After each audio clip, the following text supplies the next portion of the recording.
that this man would see a home, an old ranch house that's not there anymore, that wasn't really there in the first place, along with himself in period dress and all the rest of it, taking him right to the gold. That's quite a bit of power. That's a lot of power. East of the Rockies, you're on the air. Hello. Hello? Hello? Yes, hi. Good morning, Art. Good morning. Your name? My name is Terry, and I'm calling from Topeka, Kansas, and I'm listening to you on KMHA-AM. That's the way to do it, Terry. Thanks. What's up? Well, I had a little ghost story for you, but it's not as scary as the others, but it's very true, and it concerns my grandmother. Very true is all that counts. I want people to understand that there is something after this life, that there really is. It may or may not be to our liking, but it ain't all over when it seems it's all over. Oh, no, it's not. Yes. So proceed. Well, I was entering high school one year and when my grandmother died, and, well, let me jump ahead here because I know you don't have that much time. Anyway, I was in a car wreck, and a girlfriend of mine and I went to Lawrence, Kansas to do some shopping. And on our way back from Lawrence, we were about 5 minutes outside of Lawrence when I decided, I had realized that I hadn't had my seatbelt on in the car. And so anyway, I had just made a conscious thought that I wasn't going to put it on because we'd be home in about 20 minutes, and I wanted to go through all the packages of everything that I had bought that day. So anyway, I'm going through all my packages and looking at everything that I bought, and then a few minutes later down the road, all of us were coming up alongside a truck, a large truck that was just directly ahead of us. And anyway, so I'm sitting there looking at my things, and all of a sudden I hear a voice, and my grandmother had been dead for about 10 years when this happened. Yes. Anyway, all of a sudden I heard my grandmother's voice, and she yelled at me in my left ear, and she said, "For God's sakes, Terry, you have to put your seatbelt on now." And I just went, and I looked up at my friend, and she was just listening to the radio, and she obviously hadn't heard it.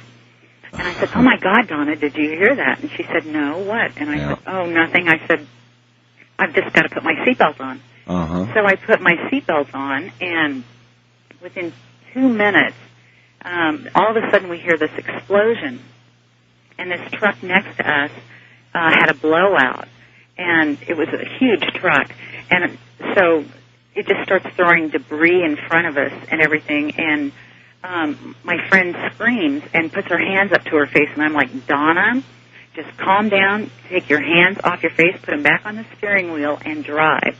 And I told her to slow down. So she was just scared. And so anyway, she starts slowing down. Well, this truck, because it had a blowout, it tries to slow down as well. And so we're caught. And so anyway, this truck suddenly starts swerving back and forth, and I know it's going to fall on us pretty soon because he was doing about 70 miles an hour, and we were doing about 65. And so anyway, she slows down, and this truck starts swerving, and he's going to drop at any minute, and you can tell. And so I just told her to floor it. So she floors it, and we get right about to where he's about right across from the passenger seat where I'm sitting. Yes. And suddenly he just jackknifes around and slams into us. Oh, my God. It was horrible.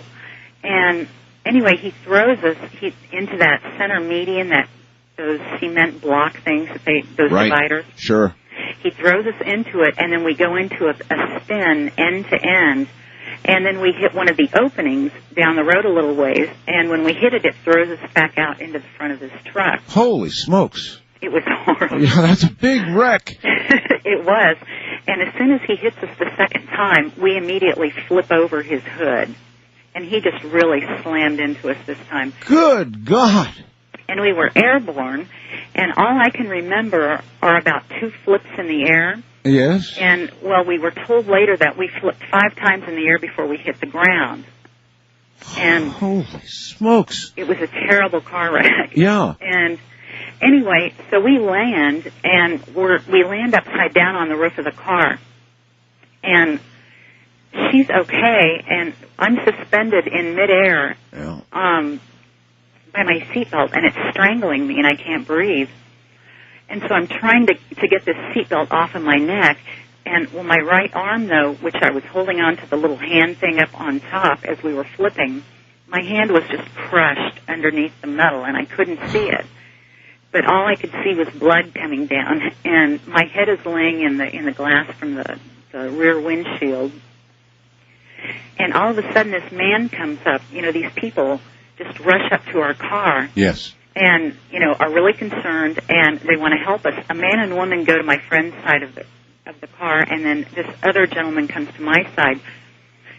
And I'm just really upset, and I'm scared, and he grabs my arm, and he just starts stroking my arm, and he tells me to focus on his voice. And I said, how can I do this? I'm strangling. I can't breathe. Yeah. And anyway, and I'm just entombed inside this metal.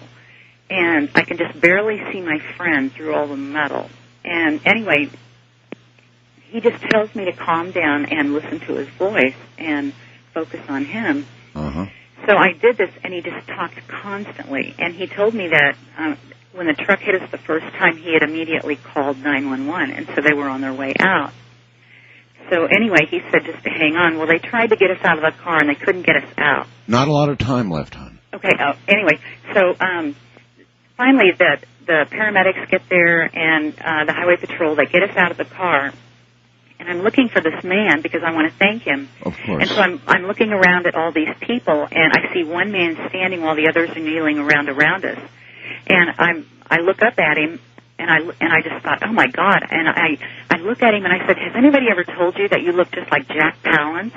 And he just threw his head back and laughed, and then he leaned down and grabbed my face with his hands, and he said, I am, honey, but that's not important now. The important thing is that you're alive and you're going to be okay. Oh, what a story!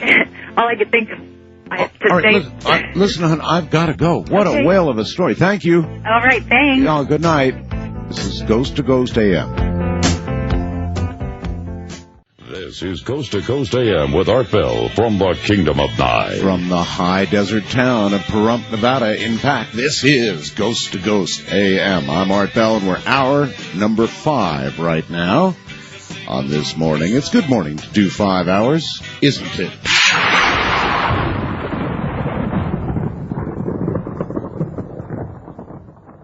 Tim. It's a very interesting fast blast from Tim in Los Angeles, who says, Art, I'll never, ever, ever listen to Ghost to Ghost again. Never. I was driving home listening to your show, and I saw a ghost floating. I swerved, nearly hit a cop car. The cop saw what I saw, asked if I was okay, and told me to go home. Yeah, Tim. Well, I never said that listening to this program wasn't a conduit for something to happen to you. It didn't come with that guarantee, Tim. In fact, we may be as much of a focus and an open door as any you might create. First time caller line, you're on the air. Hi. Hi, how's it going, Art? It's going okay, sir. What's up? Alrighty, I'm Michael. I'm calling from Pueblo in the Rocky Mountains. I'd like to start out by saying, yes, you're very correct, as Ouija boards are channels. Oh, sure. Little tools that are used for harnessing the mind. Yes. Well, anyway, I'd like to start out, I was in Boone, Colorado, a small town. My friend lived with his parents, and he had a brother, and they had another trailer by this pre-established house that was there. Uh-huh. And he got to move into this house, and I was with him, and we're setting up an entertainment center in front of a big picture window because we didn't have any other place to put it. And we heard a growl on the other side of the window. We're like, oh, yeah. What was that, And I jumped on the couch, and he said, well, I heard it too. We took it as a coyote or something. So the next day, we were talking to his brother about it, and his brother started going on about, when they first moved there, he saw a ghost outside of the house walking with a limp. Or not a ghost, a person, actually. It wasn't transparent or anything. So he grabbed his father's 22 and went out front, and he had a dog named King and always barked at anything. And it was just sitting there, nothing going on at all. So he went back in. While he was telling us this, he got up and he described the limp. And about at that same time, we heard an intense, it started out small from the back rooms of the house. Yes. And it moved up to the living room, and it got very, very intense and very, very loud. What noise, or what are you talking about? It was almost about the same growl we heard the night before, but very loud. Yes. And the house was on, and it scared us so bad that we had so much adrenaline that we just sat there. We didn't even move for almost an hour. And that's how young people react. Older people have they have heart attacks and die. All three of us. Yeah.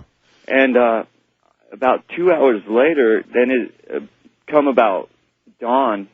We're still sitting there trying to contemplate what just happened. And his dad came in the kitchen, and he almost shot his dad with a gun because he was so scared. And then we got out of the house then that morning, and we were walking in the fields. We went back in, got enough guts. We went down the cellar or the attic where we think this noise went. The cellar or the attic, which? I mean, not the attic, the cellar. My bad. And it's a little teeny, 10-foot by 10-foot area down in there. How old were you when you did this? I was 19. 19, and must have been really stupid. I mean, because then you're going to go down into a basement and down to a little confined space in a haunted house where something had just growled at you and kept you there all night long.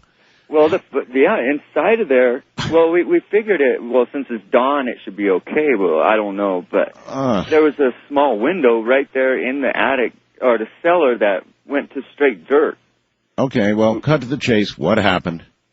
Well, that's about it. It never bothered us again, but It was a very intense experience. Yes, well, and intensely, in my opinion, no reflection on you, sir, idiotic.